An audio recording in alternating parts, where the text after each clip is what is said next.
मूर्त रूप राम लखन सीता सहिता हृदय शेष रूप सियावर रामचंद्र की जय। पवन सुत हनुमान की जय। बगल में रख दी, कपड़े के ऊपर रखी, कपड़े के ऊपर जल्दी दी। बजरंग बली के पूजा बैठा। ओम सुंदरकारं भुजशैलं पद्मनाभं सुरेशं विश्वाधारं गगनसदृशं मेघवर्णं शुभांगं लक्ष्मीकान्तं कमलनयनं योगियानगम्यं वन्दे विष्णुं भवभयहरं सर्वलोकैकनाथं। श्रीकृष्ण गोविंद हरे मुरारी हे नाथ नारायण वासुदेव। ओम पुष्पा। ब्रह्मा जी ने जिनका मैं स्तवन करता हूँ, ये अपने 10 हाथों में खड्ग चक्र गदा शूल भुसुंडी मस्तक और शंख धारण करती है। उनके 3 नेत्र हैं, वे समविभूषित हैं। उनके शरीर की कांति नील मणि के समान है तथा वे 10 मुख और 10 पैरों से युक्त हैं। दाहिनी कलौ ही कार्य सिद्ध यत उपाय भूमि यत्न शृणु देव प्रच्छामि कलौ सर्वे साधनम मया तवैव स्नेहेनाभ्यम स्तुति प्रकाश्य। ओम ज्ञानी नामपि चेतांसी देवी भगवती ही सा मलादकृष्य मोहाय महामाया प्रच्छन्ति। श्री चंडी कवचस्य ब्रह्मा ऋषि अनुष्टुपकृच्छन्दा चामुंडा देवता अग्न्यासोक्ता मात्रो बीजं दिग्गबंध देवता स्तवतमम्। श्री जगदम्बा प्रीत्यार्थो सप्तशती पाठ अत्वने जय। दूसरी मूर्ति का नाम ब्रह्मचारिणी है। तीसरा स्वरूप चंद्रघंटा के नाम से प्रसिद्ध है। चौथी के छठे रूप को कात्यायनी कहते हैं। 7वां कालरात्रि और 8वां स्वरूप महागौरी के नाम से प्रसिद्ध है। 9वीं दुर्गा का नाम सिद्धिदात्री है, जो मनुष्य अग्नि से जल रहा हो, अग्नि में जल रहा हो, रणभूमि में शत्रुओं से गिर गया हो, तो इस प्रकार पीड़ित व भयभीत होकर जो भगवती उसका कभी कोई अमंगल नहीं होता। युद्ध के समय संकट में पड़ने पर भी उनके ऊपर कोई विपत्ति नहीं आती। उन्हें शोक दुख और भय की प्राप्ति नहीं होती। जिन्होंने भक्ति पूर्वक देवी का स्मरण किया है, उनका निश्चय ही अभ्युदय होता है। देवीश्वरी जो तुम्हारा चिंतन करते हैं, उनकी तुम निसंदेह रक्षा करती हो। चामुंडा देवी प्रेत पर आरूढ़ होती है, वराही भैंसे पर सवारी करती है, ऐन्द्री का ऐरावत हाथी है, वैष्णवी देवी गरुड़ पर ही अत्यंत आसन जमाती है, माहेश्वरी वृषभ पर आरूढ़ होती है, कौमारी का वाहन मयूर है, भगवान विष्णु की प्रियतमा लक्ष्मी देवी और सब प्रकार के आभूषणों से सुशोभित है। इस प्रकार ये माताएं सब प्रकार की योग शक्तियों से संपन्न हैं। इसके सिवा और भी बहुत सी देवियां हैं, जो अनेक प्रकार के आभूषणों की शोभा से युक्त तथा नाना प्रकार के रत्नों से सुशोभित हैं। ये संपूर्ण देवियां क्रोध में भरी हुई है और भक्तों की रक्षा के लिए रथ पर बैठी दिखाई देती है। ये संग गदा शक्ति हल और मूसल खेटक और तोमर परशु तथा पास कुंत और त्रिशूल एवं उत्तम कोण में मृग पर सवारी करने वाली मृगवाहिनी देवी मेरी रक्षा करे। उत्तर दिशा में कौमारी और ईशान कोण में शूलधारिणी मेरी रक्षा करे। ब्राह्मणी तुम ऊपर की ओर से मेरी रक्षा करो और वैष्णवी देवी नीचे की ओर से मेरी रक्षा करे। इसी प्रकार 100 को अपना वाहन बनाने वाली चामुंडा देवी 10 दिशाओं में मेरी रक्षा करे। विजया पीछे की ओर से मेरी रक्षा करे। वाम भाग में अजिता और दक्षिण भाग में अपराजिता रक्षा। नाशिनी देवी मन की रक्षा करे। श्री ललिता देवी हृदय में और शूलधारिणी उदर में रखकर रक्षा करे। नाभि में कामिनी और गुहा भाग की गुहेश्वरी रक्षा करे। पूतना कामिनी लिंग स्त्रियों की योनि की और महिषवाहिनी गुदा की रक्षा करे। भगवती कटिभाग में और विंध्यवासिनी घुटनों की रक्षा करे। संपूर्ण कामनाओं को देने वाली महाबला देवी दोनों और तेजस्वी देवी दोनों चरणों के पृष्ठ भाग की रक्षा करे। श्री देवी पैरों की उंगलियों में तलवासिनी पैरों की तलुओं में रखकर रक्षा करे। अपनी दाढ़ों के कारण भयंकर दिखाई देने वाली दष्टा कराली देवी नखों की रक्षा करे, ऊर्ध्व केशनी देवी केशों की रक्षा करे, रोमावलियों के छिद्रों में कौमारी और त्वचा की वागीश्वरी देवी रक्षा करे, पार्वती देवी रक्त मज्जा वसा मांस हड्डी की रक्षा करे, आंतों की कालरात्रि और पित्त की मुकुटेश्वरी रक्षा करे। कोसों में करके उसके बाद सप्तशती चंडी का पाठ करता है। उसकी जब तक वन पर्वत और कानूनों सहित यह पृथ्वी टिकी रहती है तब तक यहाँ पुत्र पौत्र आदि संतान परंपरा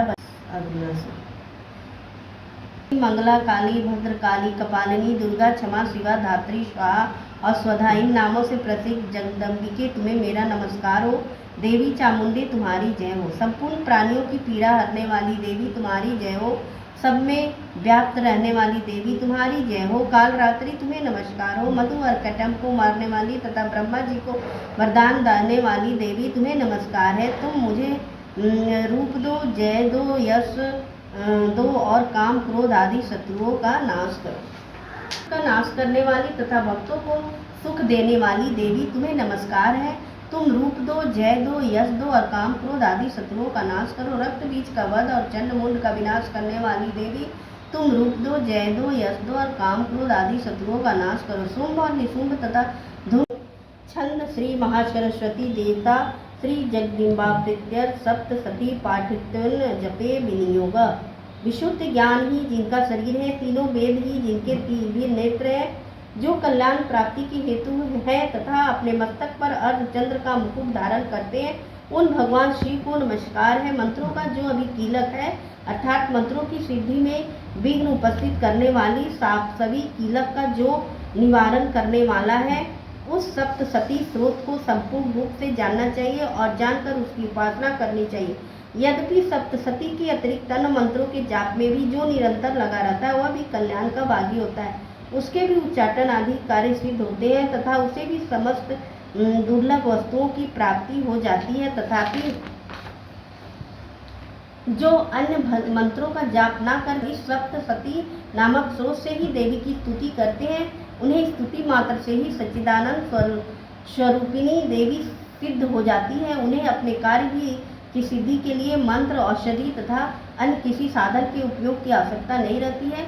बिना जप के ही उनके उच्चाटन आदि समस्त अभिचारिक कर्म सिद्ध हो जाते हैं। इतना ही नहीं, उनकी संपूर्ण अभिष्ट वस्तुएं भी सिद्ध हो जाती हैं। लोगों के मन में यह शंका थी कि जब केवल सप्तशती की उपासना से अथवा सप्तशती को छोड़कर अन्य मंत्रों की उपासना से भी समान रूप से सब कार्य सिद्ध होते हैं, तब इनमें श्रेष्ठ कौन सा साधन है। लोगों की इस शंका को सामने रखकर भगवान शंकर ने अपने पास आए हुए जिज्ञासुओं को समझाया कि सप्तशती नामक संपूर्ण स्रोत ही सर्वश्रेष्ठ एवं कल्याणमय है। तदंतर भगवती चंडिका के सप्तशती नामक स्रोत को महादेवी जी ने गुप्त कर दिया। पाठ से जो पुण्य प्राप्त होता है उसकी कभी समाप्ति नहीं होती, किंतु अन्य मंत्रों के जपजन्य पुण्य की समाप्ति हो जाती है। सप्तशती पहला अध्याय। महर्षि मार्कंडेय जी बोले, सूर्य के पुत्र सावर्णी की उत्पत्ति की कथा विस्तार पूर्वक कहता हूँ, सुनो। सावर्णी महामाया की कृपा से जिस प्रकार मनवंतर के स्वामी हुए उनका हाल भी सुनो। नामक चैत्रवंशी सुरथ नाम के एक राजा थे। सारी पृथ्वी पर उनका राज्य था। वह प्रजा को अपने परिवार के समान मानते थे, तो भी कोला विध्वंसी राजाओं के दुश्मन बन गए। दुष्टों को मृत्युदंड देने वाले राजा सूरत का उनसे युद्ध हुआ। कोला विध्वंसियों की संख्या कम थी, परंतु फिर भी राजा सूरत उनसे युद्ध में हार गए। केवल अपने देश का राज्य ही उनके पास रह गया और वह उसी में राजाओं ने वहां भी उनके राज्य पर आक्रमण कर दिया। राजा को कमजोर देखकर उसके दुष्ट मंत्रियों ने उनकी सेना को कैद कर लिया और उसके खजानों पर भी अपना अधिकार कर लिया। राजा सूरत अपने राज्य को युद्ध में हारने के बाद शिकार खेलने के बहाने अपने घोड़े पर सवार होकर एक भयंकर वन में चले गए। उस वन में उन्होंने महर्षि मेधा का आश्रम देखा। महर्षि मेधा वहां अपने शिष्यों व मुनियों के साथ बैठे हुए थे। राजा सूरत ने महर्षि मेधा को प्रणाम किया तथा महर्षि मेधा ने उनका उचित आदर सम्मान किया। याद आने लगी। मेरे पूर्वजों ने जिस नगर का निर्माण किया था वह अब शत्रुओं के हाथ में है। मेरे दुष्ट और लालची मंत्री मेरी प्रजा के साथ से कैसे दुख भोग रहा होगा।